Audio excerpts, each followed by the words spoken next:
Tonight, we turn our attention to a volatile situation brewing in the South China Sea, a region that has become one of the world's most dangerous flashpoints.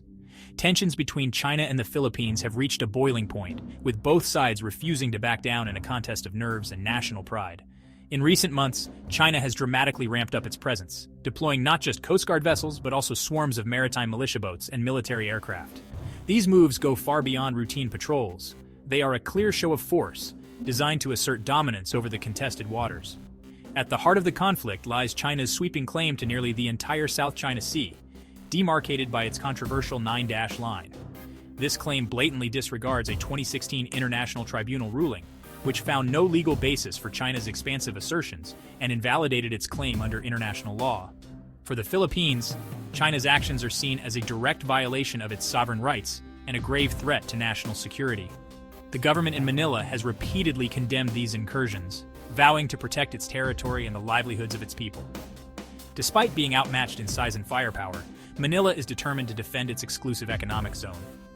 This has set the stage for a classic David and Goliath standoff, with Filipino sailors and fishermen caught on the front lines. The situation at sea is tense and unpredictable. Close-quarters maneuvering between Chinese and Philippine vessels has led to several near collisions, raising the risk of an accidental clash that could spiral out of control. Each Philippine resupply mission to its outposts has become a high-stakes drama. Chinese ships often form blockades, using aggressive tactics to block or harass the resupply convoys, turning routine operations into dangerous encounters. The stakes extend far beyond the region. The South China Sea is a vital artery for global commerce, with trillions of dollars in trade passing through its waters every year. Any disruption here could send shockwaves through the world economy, affecting everything from energy supplies to consumer goods. This standoff is more than just a territorial dispute between two nations. It's a critical test of the international rules-based order. The outcome will shape how disputes are resolved in the future, and whether might makes right on the world stage. As the crisis unfolds, the world is watching closely. The question remains, will international law and diplomacy prevail, or will force and intimidation decide the fate of the South China Sea? China's approach is one of overwhelming presence and intimidation, deploying a maritime militia of hundreds of vessels to enforce its claims. These ships swarm, shadow, and harass Philippine vessels, aiming to squeeze Manila out of disputed areas without open warfare. Aggressive tactics include high-speed maneuvers, water cannons, and aerial intimidation by helicopters and drones. Beijing's goal: project absolute control and send a message that resistance is futile. China justifies its actions by accusing the Philippines of provocation, releasing selective footage to shape the narrative. This propaganda war runs parallel to the confrontations at sea, as both sides vie for international support. Analysts say Beijing's aggressive posture is also about saving face and testing the resolve of the Philippines' allies, especially the US. With global attention divided, China may see a window to solidify its control. The stakes are rising with every encounter. At the very heart of the ongoing South China Sea conflict stands the BRP Sierra Madre, a symbol of both defiance and vulnerability for the Philippines. This grounded World War II-era ship was deliberately run aground on 2nd Thomas Shoal in 1999, transforming it into a makeshift military outpost. Over the years, its rusted hull has become a frontline marker of Philippine sovereignty in these contested waters. Filipino Marines stationed here endure extreme heat, relentless storms, and cramped, deteriorating quarters. Despite these harsh conditions, they remain steadfast, maintaining their country's presence and guarding the outpost around the clock. Meanwhile, China has repeatedly demanded the removal of the Sierra Madre, insisting that the ship's presence is illegal and challenging the Philippines' claim to the shoal. Resupplying the Sierra Madre has become a tense, recurring drama. Every few weeks, Philippine supply boats attempt to bring food, water, and other essentials to the Marines, but Chinese vessels routinely try to block their passage, leading to dangerous standoffs at sea. In one recent and particularly tense standoff, Chinese speedboats came within mere meters of the outpost, forcing Filipino troops to form a human chain on the deck to protect their supplies and assert their presence. The Philippines has released dramatic video evidence of these confrontations, including footage of Chinese ships using water cannons and aggressive maneuvers. These images have drawn international attention, highlighting both China's increasing assertiveness and the unwavering resolve of the Filipino Marines. 2nd Thomas Shoal lies well within the Philippines' exclusive economic zone, as affirmed by the 2016 International Tribunal ruling in The Hague. which rejected China's sweeping claims in the South China Sea. Manila insists its resupply missions are both legal and necessary, emphasizing its sovereign rights. Yet China continues to demand the outpost's removal, refusing to recognize the tribunal's decision. The fate of the Sierra Madre has become a critical test of wills, not just between the Philippines and China, but for the entire region, symbolizing the broader struggle for control, sovereignty, and stability in the South China Sea.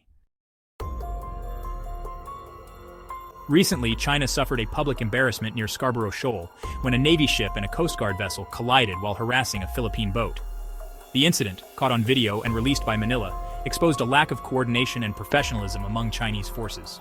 Scarborough Shoal, a traditional Filipino fishing ground, has been blockaded by China since 2012. The collision undermined Beijing's narrative of discipline and control, raising questions about the risks of its aggressive tactics. The Philippines used the footage to highlight China's recklessness and bolster its campaign of assertive transparency. Experts warn that if China can't avoid hitting its own ships, the risk of a catastrophic accident with Philippine or U.S. vessels is dangerously high. The event was a wake-up call to the world about the real dangers in the South China Sea. As tensions soared in the South China Sea, the United States made its position unmistakably clear, stepping into the spotlight and reaffirming its ironclad commitment to the Mutual Defense Treaty with the Philippines. This move was not just a diplomatic gesture, it was a signal to the world that the U.S. would not stand idly by as its ally faced mounting pressure. The treaty, signed decades ago, means that any armed attack on Philippine forces, especially in the contested waters of the South China Sea, could trigger a U.S. military response. This serves as a powerful deterrent, sending a message to potential aggressors that the Philippines is not alone. In recent months, the U.S. has significantly ramped up its military presence in the region. Warships now regularly patrol alongside Philippine vessels, and advanced missile systems have been deployed on Philippine soil for the first time. Military vehicles and aircraft arrive in a steady stream, reinforcing the alliance and demonstrating America's readiness to act. Joint U.S.-Philippine military exercises, now the largest ever conducted, have become routine. These drills are not just symbolic, they are practical rehearsals, preparing both nations to defend against external aggression and to respond swiftly if the treaty is ever invoked. Through these exercises, both militaries are learning to operate seamlessly together, sharing intelligence, tactics, and technology. The goal is clear: to ensure that if a crisis erupts, the U.S. and Philippine forces can act as one, with no hesitation or confusion. The message to the world is unmistakable. An attack on one is an attack on all. This unity is meant to deter any adversary from testing the alliance's resolve. Washington's strategy is to deter China's assertiveness without provoking a direct conflict between nuclear-armed powers. The stakes are high, and every move is carefully calculated to avoid miscalculation. Meanwhile, China watches every maneuver, analyzing U.S. deployments and responses to gauge American resolve. Each side is locked in a high-stakes game of signals and countersignals, where perception can be as important as firepower. Despite distractions elsewhere in the world, America's commitment to the Indo-Pacific remains a top priority. The U.S. continues to expand its network of bases, patrols, and partnerships throughout the region, signaling its enduring presence. For Manila, the visible presence of U.S. forces provides reassurance and the confidence to stand its ground in the face of growing challenges. The alliance is not just about military might, it's about shared values and mutual trust. Yet, the risk of escalation is ever present. With so many ships, aircraft, and personnel operating in close proximity, a single misstep could spark a crisis with global consequences. The U.S. must carefully balance deterrence with restraint, walking a tightrope to prevent a catastrophic clash while still standing firm against coercion.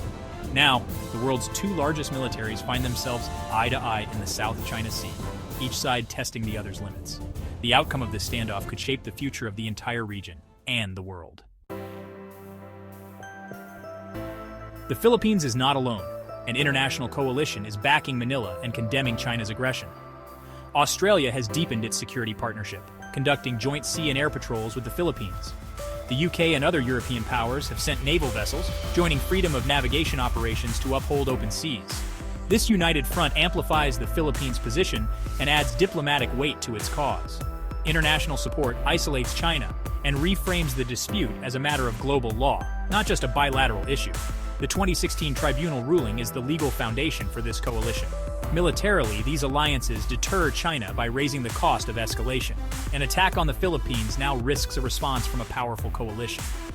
This collective security approach is Manila's shield as it defends its rights. The South China Sea is a global crossroads. One-third of world shipping, worth over $3 trillion, passes through these waters annually. Any conflict here would disrupt supply chains, trigger shortages, and raise prices worldwide. The sea is rich in oil, gas, and fisheries, resources vital to millions in the region. China's control would give it leverage over neighbors and global markets. The dispute is a test of international law. Will big powers abide by rules, or rewrite them by force? The 2016 tribunal ruling rejected China's claims, but Beijing ignores it. If China prevails, it sets a precedent for might over right, undermining global order. The fight is also about the balance of power in Asia, China's ambitions versus US and allied resolve. The outcome will shape the world's future. The South China Sea is a tightrope. One miscalculation could spark a wider war. With ships operating dangerously close, the risk of accidental collision is high. A deadly incident could trigger the US-Philippines Mutual Defense Treaty, drawing America into direct conflict with China. The consequences would be catastrophic for the region and the world. China's gray zone tactics test how far it can push without crossing a red line. The situation remains volatile, with diplomacy struggling to keep pace with events at sea. As long as aggressive maneuvers continue, the region stays on a knife's edge. The future of the South China Sea hangs in the balance. Best-case international pressure and credible deterrence force China to de-escalate, stabilizing the region. More likely, continued gray zone tactics, tense standoffs, and a permanent state of high alert. Worst case, a military clash triggered by accident or design that draws in the US and shatters global stability. The world is watching because the outcome will define the rules of the 21st century. This is a front line between law and force, with consequences for everyone. The fate of Filipino Marines, fishermen, and the freedom of the seas are all at stake. The stakes could not be higher.